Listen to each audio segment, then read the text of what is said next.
Hi guys, welcome to क्यूटेक भाई। कैसे हैं आप लोग? आई हो सब बढ़िया होंगे, ज़बरदस्त होंगे और अपने घर में सुरक्षित होंगे। तो भैया आरआरबी एएलपी की जो वैकेंसी आपकी अनाउंस हुई थी जीडीसी के लिए, काफ़ी लोग बहुत दिन से रिक्वेस्ट कर रहे हैं सर कि इसके रिगार्डिंग भी आप लास्ट जो 15 डेज हैं कैसे हम प्लान कर सकते हैं उसके बारे में बता दीजिए। तो बहुत सारे स्टूडेंट्स जो आरआरबी जेई ऑलरेडी ज्वाइंड हैं, तो ये वीडियो स्पेशली उनके लिए रहेगा जो सिर्फ और सिर्फ एएलपी फोकस कर रहे हैं और जिन्होंने आरआरबी जेई जीडीसी बैच में इनरोल नहीं किया हुआ है। अगर आपने आरआरबी जेई जीडीसी बैच में कोर्स लिया हुआ है तो आपको कोई ज़रूरत नहीं है कि एएलपी में आप ज्वाइन करें, ठीक है। आप आराम से वहाँ से भी एमसीक्यू करेंगे, वहाँ पे बैच चल रहा है, एमसीक्यू प्रैक्टिस हो रही है, वो आप देख लोगे, मोर देन इनफ रहेगा, ठीक है। एक बात और है कि भाई कई स्टूडेंट्स ऐसे भी हैं जो मुझे यूट्यूब पे फॉलो करते हैं, कई सारे नहीं बहुत सारे लोग हैं। तो ये टेलीग्राम चैनल है, ये आपका ओपन है सबके लिए, तो कृपया करके आप इसमें जुड़ जाइए क्योंकि यहाँ पे आपको जो इम्पोर्टेंट पीडीएफ हैं एग्जाम से पहले आपको प्रोवाइड की जाती हैं, चाहे वो आरआरबी जेई के हों, चाहे आपको DFCCIL हो, चाहे कोई भी एग्जाम हो। आपको ये पता है, अभी हाल ही मैंने BARC के मतलब जितने भी एग्जाम होते हैं मैं सबके लिए इंपॉर्टेंट पीडीएफ, वो भी फ्री ऑफ कॉस्ट, उसका कोई चार्ज नहीं होता है, आपको शेयर किया जाता है एग्जाम से 2 से 3 दिन पहले, ठीक है। और वो जो क्वेश्चंस होते हैं वो काफ़ी ज़्यादा रिसर्च किए होते हैं, सेलेक्टेड क्वेश्चन होते हैं, आपको एग्जाम में हूबहू वैसे ही मिलते हैं क्वेश्चंस, ठीक है। तो इसलिए ये टेलीग्राम चैनल आपका है जो आपको दिख रहा है रत्नेश क्यूटेक नाम से, ये आप जरूर जुड़ जाइए। चाहे आप किसी भी एग्जाम तैयारी कर रहे हैं, मैं हर एग्जाम में यही करता हूँ क्योंकि देखिए लास्ट में यूट्यूब वीडियो देखने का टाइम नहीं होता है, आपको चाहिए पीडीएफ। तो मेरा काम है कि आपको मुझे पीडीएफ दे देता हूं मैं आपको, तो पीडीएफ से आपका टाइम बचता है। अल्टीमेटली आपका सिलेक्शन इंपॉर्टेंट है, ये इंपॉर्टेंट नहीं कि आप मेरा वीडियो देखिए या ना देखिए, क्योंकि आपका सिलेक्शन हो जाएगा तो उससे बड़ी बात क्या ही होगी, ठीक है। तो इसलिए ये चैनल आप जरूर ज्वाइन कर लीजिए, चाहे कुछ भी हो जाए, ठीक है। मैं फिर से बोल रहा हूँ, ये फ्री चैनल आपका, पब्लिक चैनल आपका, यानी कि इसमें काफ़ी लोग जुड़े हुए हैं, 4000 प्लस लोग हैं, तो आप भी जुड़ जाइए। जिसमें कि कोई दिक्कत हो आपको, मैं बाकायदा आपको पीडीएफ शेयर करूंगा एग्जाम के नाम पर। एएलपी है तो एएलपी के लिए, जेई के लिए जेई के लिए, और आपका अगर DFCCIL उसके लिए आपका, ठीक है। तो आप बात करते हैं, ये उनके लिए है भाई, जैसे कि जिन्होंने जिनको बैच ज्वाइन करना, इनके पास टाइम नहीं है, या उनके लिए जिनके पास मतलब कि जिन्होंने बैच ज्वाइन कर रखा है, उनको डाउट था, तो इसलिए मैं ये वीडियो ला रहा हूँ। 15 आपकी डेट आ चुकी है, 15 दिसंबर आपका डेट जो था वो फाइनली वही आपका डेट है। 23 आपका जेई का है, और इस बार पहली बार सेंट्रलाइज्ड आपका हो रहा है, यानी कि जैसे आपका ओपन वैकेंसी होती है वैसे ही आपका डिपार्टमेंटल वैकेंसी भी आ रही है। अच्छा, एक और चीज़ है, सिलेबस मैंने सब बता रखा है मैंने। यहाँ पे कई बच्चे कंफ्यूज रहते हैं, भैया इलेक्ट्रॉनिक वाले एलिजिबल रहते हैं यहाँ पर, इसका मेन कारण ये भी है एक, ताकि मैं आपको बता सकूँ, ठीक है। और जो आपकी फीस है वो 4000 रुपये, ये 3000 रुपये नहीं है, आपका 675 रुपये एक मंथ का भी है। ये भी ध्यान रखिए, कई लोग कंफ्यूज है कि सर ये 3000 लिखा है क्या इसका है। नहीं नहीं नहीं नहीं, आप ज्वाइन करेंगे तो आपको एक मैसेज आएगा, आप वहाँ से सीधे ज्वाइन कर सकते हैं। लिंक यहाँ पे आएगा, ज्वाइन नाउ का ऑप्शन आएगा, आप उस पर मैसेज करेंगे तो आपको एक मैसेज लिंक आएगा, वहां से आप पेमेंट कर सकते हैं, ठीक है। थोड़े बहुत चेंजेस आए हैं ऐप में, आपको हार्ड कॉपी नहीं मिलती है, वहां पे अगर आएगा ऑप्शन तो वो आपको नहीं मिलेगा, इसके बाद देखिएगा आप लोग, ठीक है। तो ये सब बातें हैं, बाकी आपको कोई दिक्कत है, कोई समस्या है, नंबर दिया हुआ है, आप मुझे कॉन्टेक्ट कर सकते हैं, बैच के रिगार्डिंग कुछ भी दिक्कत होती है तो। बात करते हैं कि वैकेंसी देख रहे हैं आप, 813, 169, 234, 603, इतनी वैकेंसी समझ लो पड़ी हुई है भाई साहब एएलपी में। बाकी मैंने और सब तो बात ही नहीं की, अदर जो आरआरबी आपकी है। बाकी आपको पता ही है, देखो यहाँ पे साफ साफ लिखा हुआ है, डिप्लोमा वाले, बीटेक वाले सभी लोग, देखो यहाँ पे साफ साफ लिखा हुआ है, देखो ये आपका आरबी आपका सबको एलिजिबल रहता है एएलपी के लिए। अच्छी पोस्ट है, नो डाउट, बढ़िया पोस्ट है। इसमें CBT 1 जो आपका होगा वो 90 मिनट का आपका होगा, 100 क्वेश्चन आपके रहेंगे। ये होता है क्वालिफाइंग नहीं, यहाँ से बनती है मेरिट। पार्ट ए और बी तो रहेगा, पार्ट ए और बी आपका जो रहेगा देखिए ध्यान से, आपका 90 मिनट का आपका रहेगा। इसमें आपका मैथ आएगा, रीजनिंग आएगा, आपका जो जनरल साइंस आएगा, इसमें ये जो फिजिक्स वाला पार्ट आपका है ये मैं आपको अपलोड कर दूंगा MCQ, ठीक है। एनवायरनमेंट पे आपका जो भी है, सेफ्टी पे जितना भी आपका है, क्योंकि इन पे आपका सिलेक्शन होना है, इससे बनेगी मेरिट। और जो आपका ये जो ट्रेड वाला है ये आपका क्वालिफाइंग है, लेकिन क्वालिफाई करना मस्ट है। ये क्वालिफाई अगर आप नहीं होंगे तो आपका कोई मतलब नहीं है, भले ही आप इसमें 90 में 90 ले आओ और इसमें आप क्वालिफाई नहीं हो तो कोई फायदा नहीं है। यानी कि ये भी एक आपका इंपॉर्टेंस बना लेता है। और इसमें आपका कितने नंबर लाना है भाई? 27 नंबर लाना है मात्र। तो हमारा फोकस किस पे है? 27 नंबर पे है कि आप 27 कैसे लेके आ जाए। 26 दशमलव कुछ होता है तो मैं राउंड फिगर लेगा 27, मैं 27 नहीं, मैं 30-35 लेके चल रहा हूँ। आप ले आओ, कोई नुकसान थोड़ी है। तो 75 में से 27 नंबर आपको लाने हैं। 60 मिनट का आपका पेपर होगा, 1 घंटे का, उसमें आपको इतने नंबर लाने हैं। फिर से बोल रहा हूं कि यहाँ पे पार्ट ए आपका जो है, यहाँ पर आपका मैथ है, रीजनिंग है, साइंस के जो टॉपिक हैं जैसे हीट हो गया, टेम्परेचर, बेसिक इलेक्ट्रिसिटी, आपका ये जो टॉपिक हैं ये सभी मैं अपलोड कर दूंगा और मैं आपको इसकी PDF भी भेजूंगा जो हमारे यूट्यूब फैमिली है उनके लिए भी।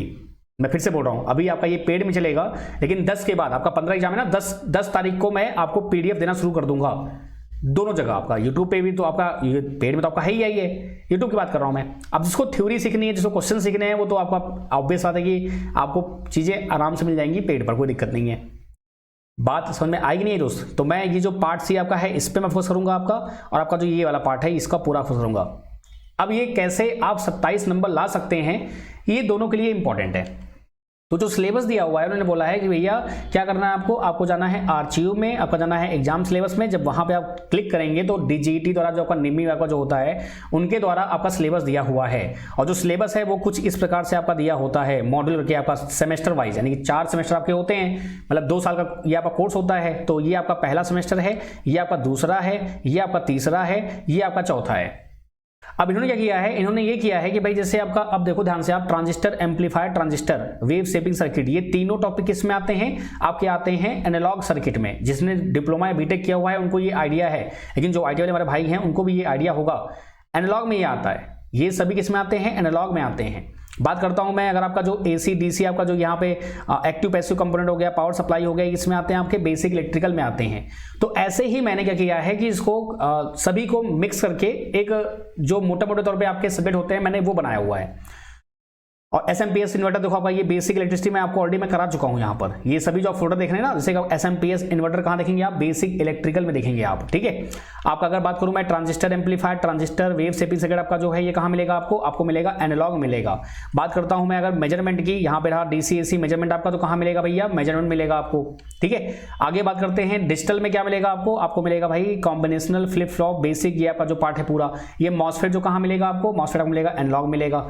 तो कहीं ना कहीं आपका काउंटर शिफ्ट कहाँ मिलेगा आपको, डिजिटल मिलेगा दोस्त। तो मैंने ये सब ऐसे करा रखा है आपको, ठीक है। तो मोटा मोटा तौर पे मैं देखूंगा, बात करूं मैं तो जो आपका पेपर हुआ था 21 जनवरी को हुआ था इलेक्ट्रॉनिक मैकेनिक वालों का फर्स्ट और सेकंड शिफ्ट में। अब आपको लाने हैं 27 नंबर। कितने लाने हैं आपको, 27 नंबर। मैं 27 नहीं, मैं 30 की बात कर रहा हूं। ये मैंने पूरा आपको करा दिया है अच्छे से, ठीक है। ये मैंने आपको बहुत अच्छे से करा दिया है, और इसके मैं आपको कराऊंगा MCQ, क्योंकि ये ज़्यादा इंपॉर्टेंट अभी है नहीं, 2 नंबर 1 नंबर का आता है। ये मैंने आपको करा दिया है, इसको कराऊंगा मैं MCQs फिर अच्छे से। ये बहुत अच्छे से कराया मैंने आपको, और ये मैंने बहुत अच्छे से करा दिया आपको। ये टॉपिक्स आपके बहुत अच्छे से हो गए हैं, यानी कि जो इसके अंदर जो टॉपिक होते हैं, यानी जो क्वेश्चन पूछे गए हैं, मैंने सब लिया हुआ है उसमें। तो 1 2 3 4 5 ये टॉपिक बहुत अच्छे से कराए हैं मैंने। अगर आप जाके देखेंगे तो वहां पे प्रैक्टिस सेशन भी है, थ्योरी भी है, MCQ सब कुछ है, थ्योरी है, MCQ भी है। साथ में आपका MCQ बैच भी स्टार्ट होगा, कल से आपका स्टार्ट होगा, और एक फोल्डर बन जाएगा MCQ का, ठीक है। RRB JEE जो बैच जिन्होंने लिया हुआ है, जाहिर सी बात है कि RRB JEE बैच जिन्होंने लिया हुआ है वो ALP देने वाले हैं, तो आप टेंशन मत लीजिए। आप लोग का लेवल वैसे ही हो गया है, तो आप आराम से क्वालिफाई कर जाएंगे, आपको टेंशन की बात नहीं है। बाकी मैं PDF शेयर कर दूंगा, तो उसको भी आप देख लीजिएगा। रत्न स्टूडेंट जो आपका नाम है ना, वहां पे आपका, या पेड ग्रुप में मैं ALP के लिए 15 को ALP या 23 को JEE है, तो मैं 15 ALP के लिए पहले से मैं आपको PDF भेज दूंगा, ठीक है। परेशान मत होना। जो भी JEE में जिन्होंने एनरोल किया है, जिन्होंने ALP में नहीं किया, तो कंफ्यूज होंगे सर कहीं ऐसा ना हो कि हमारा, मैं भेज दूंगा आपको, डोंट वरी। आपसे मैंने वादा किया था, तो उससे आप टेंशन मत लो। अब 19 नंबर यहाँ पे है, 10 नंबर यहाँ पे है, 5 नंबर यहाँ पे है। 10 19 5 हो गया 24, 10 34 हो गया। 34 17 कितना हो गया भैया, कितना हुआ, 34 17 कितना हो गया आपका, हो गया 51, और ये हो गया अपना 59। देख लो भाई साहब, 59 69 हो गया आपका। ये तो अपने को 30 लाना है। मैं कह रहा हूँ 18 में 10 यहाँ ले आओगे, यहाँ पे 15 ले आओगे, 10 25 हो गया ऐसे ही, और 5 यहाँ ले आओ, बहुत आराम से आप कर पाओगे। सिर्फ क्वालिफाई करना है आपको। मैं फिर से बोल रहा हूँ, आपको टॉप नहीं करना, लेकिन हाँ क्वालिफाई करने के लिए आपको पढ़ना पड़ेगा, ऐसा नहीं है। तो इस MCQ बैच में मैं प्रीवियस ईयर कराऊंगा आपको, जो प्रीवियस ईयर आया हुआ है पिछली बार आपका 19 वाले में, वो मैं आपको दोनों पेपर कराऊंगा, उससे आपका वैसे ही क्लियर हो जाएगा। साथ में आपका सब्जेक्ट वाइज चलेगा आपका MCQ, और वो MCQ मैं आपको फिर से बोल रहा हूँ 10 तारीख के बाद आपको जो ओपन ग्रुप है वहां मिल जाएगा आपको, यूट्यूब फैमिली को भी, और जो हमारे पेड बैच हैं उनको भी आपको मिल जाएगा, कोई दिक्कत की बात नहीं है। तो घबराने का नहीं, टेंशन मत लो आपकी सर हम ALP वालों भूल गए क्या, बिल्कुल नहीं भैया। ये ओपन वैकेंसी है, और ये जो वैकेंसी आपकी आएगी ओपन में आएगी, तो फिर तो एकदम मजेदार आएगी। बाकी देखो मैथ आपको अच्छे से आती है, जनरल हिस्ट्री आपने ये सब पढ़ रखा है कई बार, आप अवेयरनेस पढ़ चुके हो, लेकिन ड्राइंग जो आपकी, ये जो आपका है यहाँ पे जो पार्ट आपका है, ये आपने नहीं किया हुआ है, तो मैं यहाँ पे आपको क्वेश्चन कराऊंगा। इसके भी क्वेश्चन मैं अपलोड करूंगा, फिजिक्स केमिस्ट्री के भी। फिजिक्स का ये एक्चुअली देखा जाए तो फिजिक्स है आपका, इन्वायरमेंट है, तो ये भी मैं अपलोड करूंगा, ठीक है। हाँ, आपका जो कोर्स है वो पूरा बाइलिंगुअल है, लेकिन कहीं देखिए मेरा शुद्ध हिंदी आप टेक्निकल पढ़ेंगे तो आपको भी दिक्कत होगी, जाहिर सी बात है। देखो यहाँ पर उन्होंने हिंदी लिखा हुआ है ट्रांजिस्टर एम्पलीफायर, लेकिन ट्रांजिस्टर एम्पलीफायर में क्या होता है, प्रवर्धक, तो यहाँ उन्होंने प्रवर्धक नहीं लिखा हुआ है। तो ऐसा नहीं है कि मैं बोल रहा हूँ कि पूरा प्योर हिंदी ही है, शुद्ध हिंदी नहीं है, आपका हिंदी प्लस इंग्लिश मिक्स है।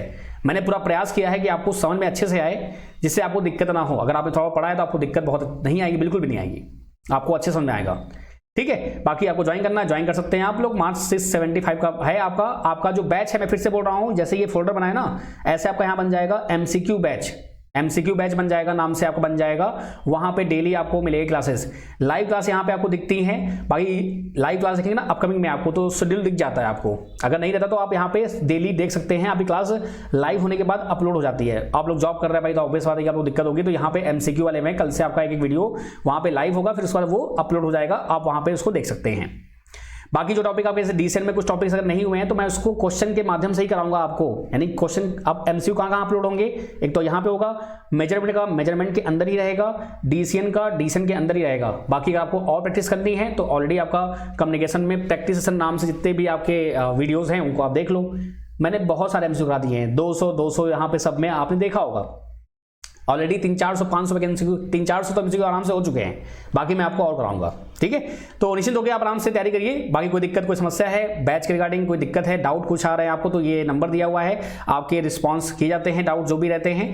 बाकी टेलीग्राम चैनल ये रहा, आप ये सब करते ही हैं, लाइक सब्सक्राइब करते रहिए। और अगेन यूट्यूब फैमिली और जो भी स्टूडेंट्स मुझे फॉलो कर रहे हैं, निश्चिंत रहिए। मैंने आपसे कहा है ना कि चाहे कोई भी एग्जाम हो, मैं आपको लास्ट में जो भी PDF देता हूँ, जो मेरा आज तक का रिकॉर्ड रहा है, वो हमेशा मेंटेन रहेगा। आपको PDF प्रोवाइड की जाएंगी, क्योंकि PDF ही मेन इंपॉर्टेंट होती है। वीडियोस देखोगे आप 6 घंटे की, यार आप देखो, बताओ खुद सोचो, आपका 15 को एग्जाम है, मैं 12 से स्टार्ट कर दूं मैराथन लेने के लिए 6 घंटे का, कोई फायदा है क्या, बताओ। मेन होता है PDF। आपका 6 घंटे में अगर वीडियो लूंगा ना, तो उसमें मैं कराऊंगा मुश्किल से कितने 200-300 क्वेश्चन कराऊंगा। 6 घंटे में आप 1000 क्वेश्चन रिवीजन कर लोगे। इस चीज को समझो आप। बाकी मैं तो क्लास लूंगा ही, आप टेंशन मत लो। बहुत लोग डिमांड करते हैं सर मैराथन के लिए, तो मैं लूंगा, मेरा तो फायदा ही है ना, व्यूज आएंगे, चीजें होंगी, बेटर होगा। लेकिन आपका फायदा कैसे होगा, ये इंपॉर्टेंट है। चलिए, thank you so much, bye bye. ध्यान रखिए अपना, हंसते रहिए, मुस्कुराते रहिए। जय हिंद, जय भारत।